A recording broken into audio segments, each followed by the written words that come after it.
Hey, how's it going, guys? Welcome back to the channel. Today we're going to be doing episode 4, a build update on the MX5. Before we get into it, do me a favor, go to our channel and like and subscribe for a host of other episodes and updates on the drag car build. With that said, let's get out to the shop so we're not wasting your time. Say bye, Olive. All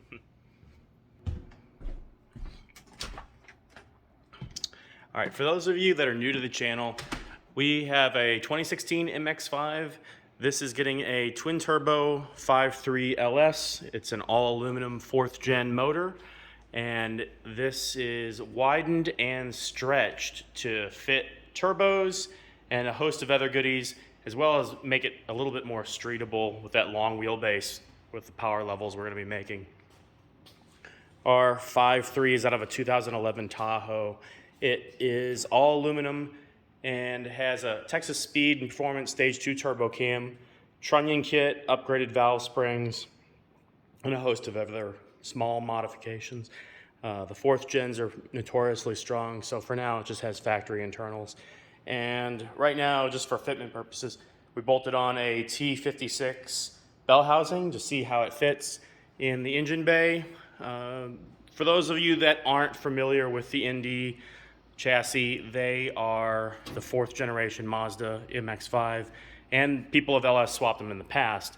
The only thing that's different on this one is the frame stretch, which allows us to fit turbos on either side, rather large turbos, which I'll show you.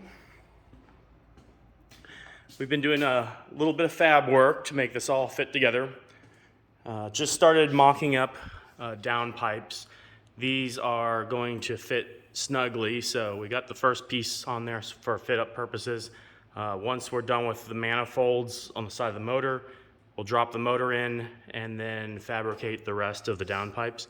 This is 3-inch stainless mandrel bent 060 wall, TIG welded using the Thupa TIG cups, these guys with a diffuser screen in there, full argon stainless wire, and back purge set up to keep any sugaring from going on the inside. For those that aren't big TIG welders, sugaring is when oxygen hits the inside of your weld and it makes like a crusty, nasty, rough surface that interrupts the flow of the exhaust or whatever you're trying to flow through a pipe. So you back purge it with argon and it keeps a nice smooth surface. So enough said about turbos for now.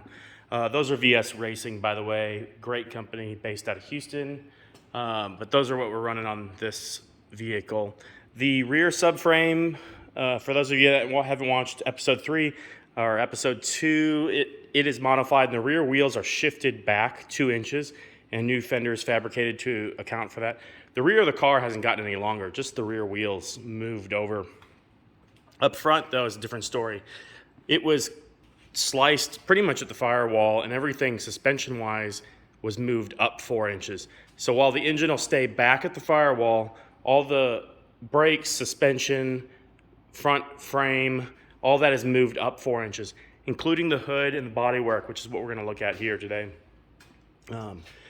Hood used to mount here. All those bolts were shifted up 4 inches. We used riv nuts we drilled a hole, put a riv nut, remounted the hood, and aligned it with all the bodywork. I'll show you what that looks like. Latches just like factory. Fitment with the fenders is pretty good. The body shop is able to do final alignment once they go to paint. And this gap will be filled up with a decorative like trim vent.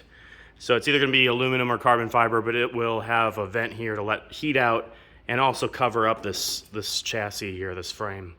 The 5 lug conversion is done, and the Willwood brake kit, big brake kit, is on. That is actually a hybrid system I made myself. These are off of an NC Miata, made custom hubs. So it's a 5x114 bolt pattern, and the lines are hooked up, waiting to be bled. Coilovers are Zeta adjustable coilovers, and probably in the next week or so when I get the engine in, we'll be setting it on the ground, getting the ride height adjusted, and then moving back to work on rear fenders and lengthening the side skirts to fit everything. But that gives you an idea out back up so you can see how it's going to look. A little bit longer, sleeker, a little more room for all the mechanicals going up front, intercooler, drivetrain. Chassis will be, transmission will be a different episode that's still to be determined. Been kicking the idea around of a T56 Magnum F, TR6060, or something more exotic like a BMW DCT, which is going to be an episode all in its own, along with electronics being another episode as well. Look for that, probably episode 5 or 6. All the electronics, when we go to like fire this up and send all the ECU signals into the Mazda, we'll be talking about that in length. For those of you that are curious or want to do this swap in the future, it's a good reference to have. But do me a favor, if you like the content and you like the build updates on the Mazda, Louise and I have been working on it, and if you could like and subscribe to the channel, it allows us to put out a lot more content and, you know, do things like hopefully monetize the channel so we can do things like pay for the electricity and weld supplies and other odds and ends and goodies that go into this kind of build. It really helps us out. So like and subscribe. Thanks, guys. Bye.